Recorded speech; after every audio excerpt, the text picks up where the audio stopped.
lorsque la gouvernante Masuka Saini commence le travail, elle le termine toujours. Quand elle commence avec un ouvrage, elle est vraiment décidée à ce que cet ouvrage puisse arriver à son terme et qu'il soit inauguré pour le bien de la population du Lualaba. Vous savez, on a toujours dit le développement, c'est la route.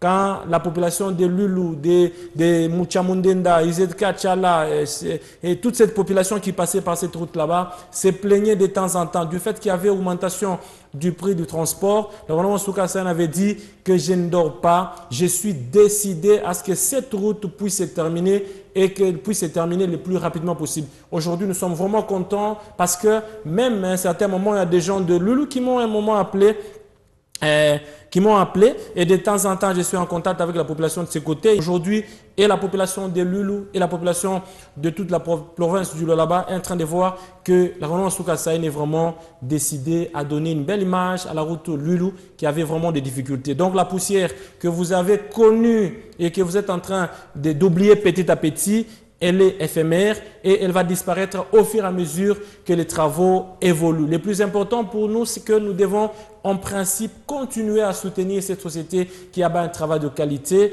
accompagner les agents, parce que les gens qui sont en train de travailler là-bas, ce sont les jeunes ingénieurs du Lualaba, les jeunes ingénieurs qui ont terminé dans les universités et instituts supérieurs du Congo, donc qui sont ici, qui connaissent mieux la province du Lualaba. Pendant la saison de pluie, nous pensons qu'avec l'accélération des travaux actuellement, la saison des pluies, la prochaine saison de pluie, en tout cas, risque de nous trouver avec une bonne route qui n'aura pas de difficultés comme on a connu la fois passée avec des grands rendez-vous, des endroits là où les véhicules s'embourbent, beaucoup de véhicules s'embourbent, mais également, la gouvernement Soukassen n'est pas limité seulement sur la route Lulu, elle est en train de faire également, comme je l'ai dit la fois passée, la route bypass sud. Cette route là-bas quitte Katonto et va ressortir, elle quitte Katonto et passe derrière la cité Jekamine Lulu et fait jonction avec la route qui mène vers Zilo. Elle va également continuer à faire jonction avec la route qui mène vers Wansela.